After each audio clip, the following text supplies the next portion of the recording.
So there are three types of people. Yeah, the Frankenstein is a monster, Frankenstein is not the monster, and finally, Frankenstein is a monster. And I'm sure you know that I'm definitely Frankenstein is a monster. No, the other one. Guillermo del Toro's rendition of the classic story of Frankenstein is of course peak, absolute cinema. I have no words. Costumes, cinematography, storytelling. It was all phenomenal. And the best thing Del Toro did is, of course, showing us how much of a prick Frankenstein was, and finally bringing the intelligence of the creature to the masses. Now let's dive into the story so I can show you now what I mean. So the story starts off in 1857, and we are met by the Danish. You know, the guys that would go on to make Lego just 70 years later. But right now, they are just a crew of men that are stuck in a frozen ocean. While they were looking for solutions, they find this man that seems to be injured, so they try to help him out. However, they also hear this ear-piercing scream coming from the distance and decide they need to get the hell out of there. So they run away, bring the man with them, and then they try to defend themselves from the thing that made that noise in the distance. The thing that starts to approach them, and they shoot a couple of times. Since you know, that would take out almost any living creature, even if it was, let's say, a polar bear for instance. But no, this thing tanks those shots like it's nothing. It keeps on moving. This angers the creature and it starts going on a rampage. He starts hitting and throwing guys all over the place. He even threw this one dude into the fire. And I have to say, how unlucky do you have to be this one guy? This guy only got thrown into the ship.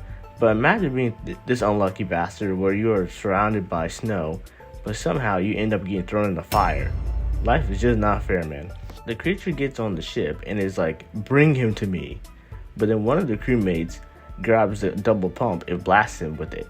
This sends the creature to the ground and he falls under the ice.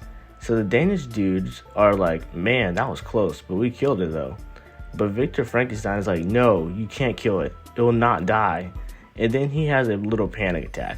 So then the captain of the ship asks him who would make it such a monstrosity, to which Victor answers that he was the one that created the monster.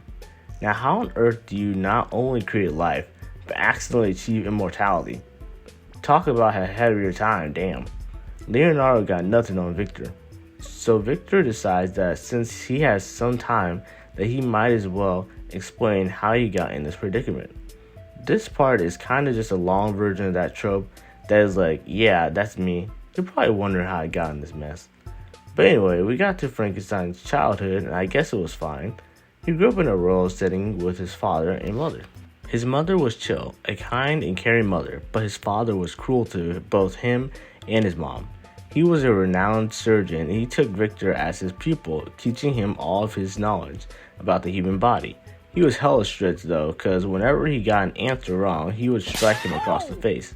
So yeah, the dude was an insufferable piece of shit. So it definitely wasn't great for Victor. Oh, and to add on to that, his mother, who was pregnant at the time, has some complications in her pregnancy that leads to her death, and his father wasn't able to save her. He was able to save the child though, but still tragic how he lost his mother. So a few years later, after her death, him and his father are sitting in a room, studying as usual, and he questions his father on why he couldn't save her. He's like, well, I'm good, but I'm not that good. You can't conquer death, you know. To which Victor's like, nah, I'd win. Which is a crazy amount of confidence coming from a middle schooler, thinking he will somehow conquer death. Meanwhile, when I was in middle school, I was just focused on my Lego sets. So his dad kicks the bucket a short time after, and him and his little brother are separated. One brother goes to Edinburgh, Scotland, and the other goes to Vienna in Austria. And now we're in academia, where Victor Frankenstein is all grown up, showing a group of scholars his newfound research on bringing back the dead. He unveils his project, and we are met with a corpse. I mean, it's kind of jarring. The whole bottom half of it is gone, and it's just there. I swear, if I was in that audience, I would be thinking, bro was a serial killer or something. Why do you just casually bring a body in here like that? But he does show progress with his work, however, by inserting a battery into the mechanism, which brings the body to life. And the audience is like, and I have to say, I had the same reaction. This scene is so eerie to me, like just to see something that looks quite dead, all of a sudden have a surge of life go through it, would be terrifying, but in a weird way also intriguing. I don't know how to explain it, but the scene creeped me out. So Victor goes on his fact about how we need to solve this problem of death, and that we need to put a complete end to the cycle of death so that life may continue on. And I guess I should have expected this, but the reaction to their entire display was to be like, blasphemy, deceiver. All I'm gonna say is that he was lucky he wasn't in the States, or he'd be burning at the stake by now. So he pulls the electricity out of the corpse and heads home. When he is heading home, however, he is approached by a man named Henrik. Now Henrik is about to be related to him soon, because you remember Victor's younger brother? Well, that guy is all grown up now, and his name is William, and he's getting married to Henrik's niece, whose name is Elizabeth. So in short, Henrik just wanted to meet the new family member, but that's just not the only reason he approached Victor. So Henrik and Victor are just chilling, and then Henrik is like, man, can you really do it? Can you really bring the dead to life? And he's like, what do you mean, can you? I already did. But here is where Henrik catches a huge problem with Victor's method of doing it. Now Henrik knows this because he was also a doctor who served in the military. So like Victor, his knowledge of the human body is vast. And unlike both of these men, my knowledge is not, so I have to do some research to understand what they are talking about. Just a moment.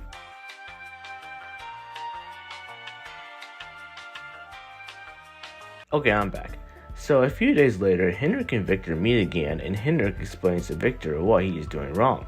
So the nervous system, which looks like this, is what Victor was using to make the body come back to life with electricity, and it works, but the catch is that using the nervous system limits how long the body can stay alive, and eventually it's going to run out. So that's why Victor pulled the electricity out of the body early in his presentation, not because he felt defeated, but due to the fact that the body was already starting to die again, since it couldn't retain the energy. But apparently using the lymphatic system, which is this, would help the corpse retain the energy so that it can stay alive. So Victor is like, holy shit, you're right. Fascinating stuff right here. But then Henrik turns around and gives Victor an offer. He's like, I will give you infinite money to help you make this dream a reality. And Victor is like, what do you want in return? And Henrik is just like, well, I'll tell you later. Which should obviously raise some red flags, because ain't nothing ever free. If you ain't paying any money or you're paying it, something's up with this guy, and I don't like it. But regardless, Victor takes the deal, and the two of them get to work. He buys this baller-ass place, and I know this is the 18th century, but damn, this place is huge. I seriously wonder how much Henrik blew in this place. My man's got money, he wasn't lying about that. So with the huge place now, all Victor needs to do is find some bodies. So he heads off to the gallows like any 18th century man, waiting for the bodies to be hung. While he does that though, he runs into his brother's fiancée, Elizabeth, and he decides to go and chat with her. While they are talking, he finds out that she is somewhat of a scientist herself, and how she loves insects and spends her time studying them. Victor at this point is starting to feel attraction to Elizabeth, and he would love to spend more time with her, but this is his brother's fiancée, so he clearly should step off, right? Nah, he just puts his brother to work on his lab while he can hang out with her without him knowing. Damn, that's cool. Like, you finally get to see your brother again after a decade, and then the first thing you do is try to poach his wife? What did your brother do to you to deserve that? Like, damn. So Victor and Henrik get back to work, going to battlefields to collect bodies off of dead soldiers. He grabs the bodies and brings them back to his lab, and then he starts to create the body, because with them being from a battlefield, they're all mangled up and destroyed, so you got to salvage the good parts. Kinda like a really messed up puzzle in a way. So Victor makes the body and then straps a battery to it, so now that the job is complete, all they have to do is wait for the right night to do it.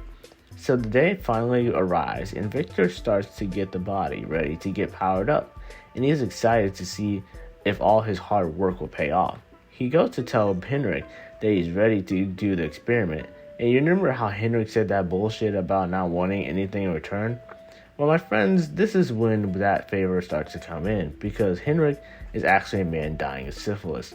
Now, it makes a lot more sense why he was so interested in Victor's experiments. He wants to be raised from the dead, and he believes Victor can do it. It seems like a solid plan, but there's a glaring problem with this plan.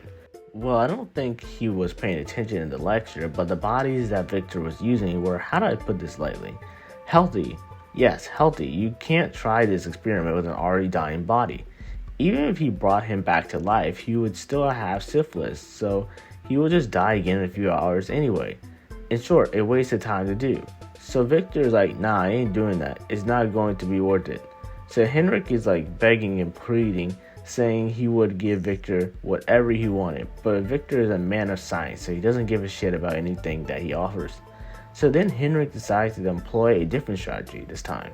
He decides to just grab the equipment that Victor needs and threaten to throw it down into the lab. I don't know why he thought this was a threat. A better threat would have been to threaten to throw it into the ocean, since Victor wouldn't be able to get it in time, but into the lab? This dude was an idiot.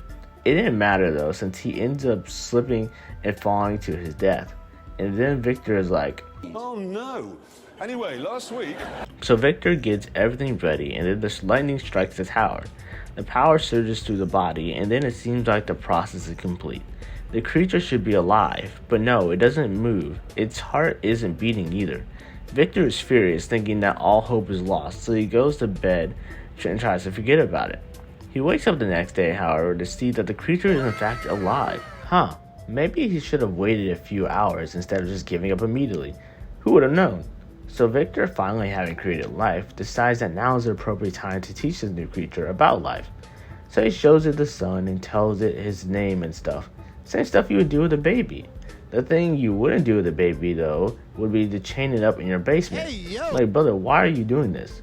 It clearly means no harm to you. It barely even understands that it is alive. And I think it's funny, because if Victor was really scared of his creation harming him in any way, why didn't he just make it smaller? Like, not so small that it wouldn't work at all, but maybe small enough to where he wouldn't fear for his life enough to do this. So Victor is sitting on the stairs and is thinking, damn, I didn't think I would get this far. Because Victor achieved the task of bringing the dead back to life, but what he should have thought about was the consequences of creating life. Interesting. So Victor has to play dad for a few weeks with his new creature by taking care of it and doing its hair. The creature does cut himself though, on accident, and then Victor flips out on the thing. The creature can self-heal though, so it turns out to not be a big deal, but the creature didn't like being yelled at. So he chains up the creature again and starts yelling and throwing a fit because the only word that the creature can say is Victor. And get this, when the creature just says Victor again, he flips out. Like, yeah, no shit, dumbass. That's literally the only word you ever taught the poor thing. And I find this hysterical because how on earth do you create life and then just a few weeks later expect it to be able to eloquently express itself? And on top of that, have the nerve to be a dick to it just because it couldn't do it. That's like having a baby and then getting pissed that the kid can't write essays and give speeches a month later. So the creature and Victor's conversation get interrupted by Elizabeth and his brother at the front door. They came by to check on Elizabeth's uncle, since, it would be kind of strange to not hear anything from him for what I'm assuming is a couple of months now. So Victor has to leave to go and distract them. Victor's like, hey, what's up, guys? And we made a lot of progress. And Elizabeth is like, where's my uncle? And Victor's like, don't worry about it. So he leads his brother upstairs, but Elizabeth is drawn to the creature's room and goes inside. Elizabeth finds the creature, and instead of being freaked out, she embraces the creature. I have to admit, her reaction to the creature did surprise me, because I thought she would be at least a little freaked out. But then again, the creature in this film looks like a Calvin Klein model, so I guess I shouldn't be too surprised, especially compared to the other interpretations of him. So realizing the creature is hurt, Elizabeth confronts Victor and is like, did you hurt him? Victor's like, no, yes, well, it doesn't matter because I created him. I created life. He shows Elizabeth and his brother the creature and they are amazed. That night though, Elizabeth wants to talk to the creature more, so she goes back and decides to try to teach him more. The creature doesn't respond except to her teaching him her name, to which it says Elizabeth, just as she is heading out. Well, now he knows 2 words. That's good, slow but steady progress. So Victor's creepily sitting outside in that ugly ass robe, and then he tells Elizabeth that she needs to stay away from it, and that it has no intelligence, which obviously isn't true since Elizabeth and Victor has proven it, but it definitely more lies in the fact that the intelligence that it displays isn't to the liking of Victor. Elizabeth saw purity in the eyes of the creature, and Victor's ass got so jealous after hearing that, he goes down to where the creature is and he starts beating it with a rod while chained up. Boy, is this shit gonna backfire soon.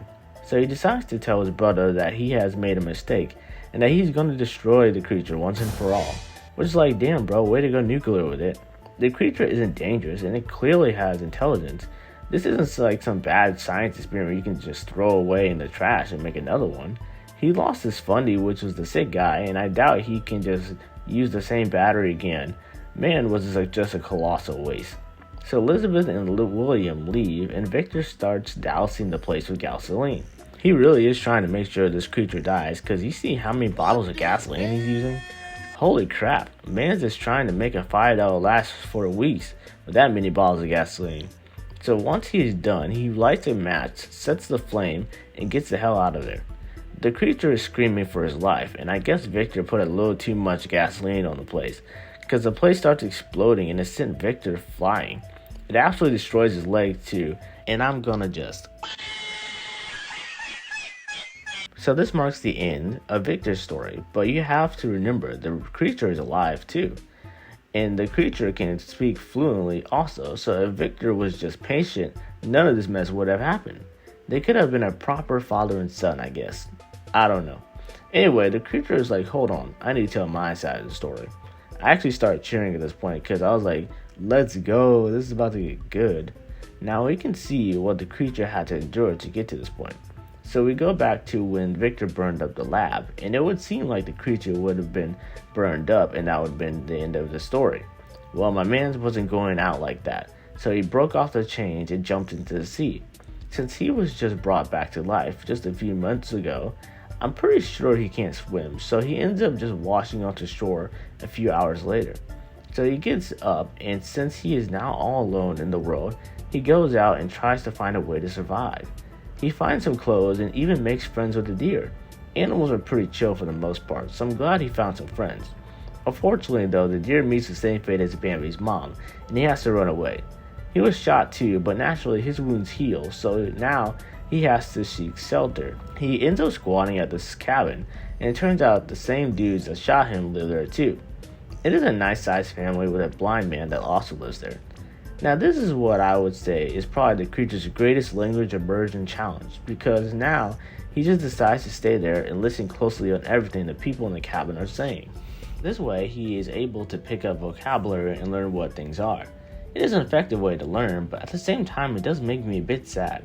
It's sad that this guy had to hide out on a wall to learn from strangers instead of learning from someone that would actually love him. The creature is a good tenant though, however, and he just doesn't want to mooch off the family.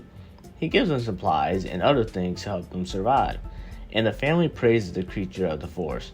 They return to the favor by giving him food and stuff, and I have to say, I like how this relationship is going. This is a nice thing the creature has going for him. The family goes off for an extended hunting trip, but the old man is like, nah, I'll stay. Which, I mean, he's old. I wouldn't want to leave the house either at that age. So the old man is chilling, and realizing that the old man is blind and no one else is in the house, he realizes that this is his chance to finally step outside of the walls of the cabin. The old man hears the creature walk in, and he's like, who goes there? The creature responds, I'm a traveler, and then the old man is chill with this response and allows him to come closer. The creature starts holding a bottle, but he accidentally drops it. He is scared for his life, so he immediately starts to cover his face. This just shows how much of a dick Victor is. The creature finds life, and now since he had to deal with Victor, his first response to a mistake is thinking he's going to get beat. It's quite sad. The old man forgives him, and this is the start of a beautiful friendship with him. Throughout the months, the old man becomes his teacher in a sense, and he's teaching him all the greatest literature. He also finally gets to experience snow for the first time, which is a sweet moment. By this point, the creature is able to express himself much better than before, and given the context that it probably has been only close to a year since his revival, I would say he learns quite fast. Definitely faster than your average 1-year-old, but again, they aren't 6 foot basically mortal beings like he is though. Maybe that helps with the learning acquisition, I don't know. So the creature goes for a walk and decides to visit the old lab that Victor burned down. Here he discovers his true nature and that he has a bit of a meltdown because of it. He goes back to see the old man, and oh my gosh, I hate this scene. The old man is attacked by wolves that were in the area. Can this guy catch a break, man? Damn. He was revived by an abusive asshole, he almost gets burned alive, shot, and now he loses the one real friend he had. His life is so tragic, man. So the creature has a valid crash out, and he attacks and kills the wolves until they run away. The old man dies, unfortunately, and if his day couldn't get any worse, the family comes back to see the creature inside the house. They, unlike the old man, are not as open-minded, so they start shooting at him. They follow him until he finally drops dead on the snow. Oh yeah, my bad, he's immortal, so he doesn't get the luxury of dying in the snow either. It's actually kind of insane that Victor not only brought a dead person back from the dead, but somehow accidentally created immortality also. Damn, that sucks. So it's the night of the wedding of Elizabeth and William, and Victor is also there in attendance. I'm gonna be real, Victor would not be invited to my wedding. Like, did Elizabeth or William not discover anything about Victor killing Elizabeth's uncle? Or if I was William, maybe the fact that he was actually pursuing my wife? I don't know, this guy got off way too easy with them in my books. The creature shows up in his room though, and he asks Victor to make him a companion, since he's alone. Being immortal gotta be lonely, especially when the earth at some point is destroyed. Bro is gonna be floating in space alone. So yeah, I think him wanting a companion is pretty valid. Victor is like, no, I'm not making any more freaks like you. You guys would just reproduce and have more monsters, and then the world would just have even more monsters. Not happening. So the creature has another valid crash out and throws Victor across the room and starts attacking him. Elizabeth comes to see what the commotion was all about and tries to protect the creature. Victor, in a fit of rage, shoots Elizabeth on accident and the creature takes her away. Oh yeah, William unfortunately was a casualty in that mess when Victor and him were fighting, and he ends up dying because of Victor. Add that to why Victor is a shitty human being. So the creature carries Elizabeth to a rock in a small cave so that she can die in peace. Victor shows up and is pissed with his gimp leg and a gun, but the creature drops him on his ass and is like, I'm gonna humble you. So Victor is one petty dude, cause Victor basically spends the rest of his life chasing the creature. And the creature just pops up here and there and toys with him, knowing that Victor really can't do anything to him. Hell, he even tries to blow him up with a stick of dynamite and he comes back brand new. So yeah, that sucks. Suffering eternally but can never make it in. Victor is on his deathbed though, and him and the creature make up. Victor did the hardest thing he ever could, which was just apologizing for being a cruel asshole to the creature. This apology was due years ago from him, but better late than never, I guess. So Victor dies, and the creature just goes and does, I don't know what an immortal being does. But that's what he does, and that's the end of the story. This movie was so interesting because it made you really think about the tragedy that comes along with being the creature. So sad to be such a strong, intelligent being, but never be able to be with someone that cares for you forever, because you would outlive everything anyway. So if you watched this far, thanks for watching the video. I do a lot of movie recaps, so if you are interested, please consider hitting the like and subscribe button. I'd really appreciate it. Till next time, goodbye.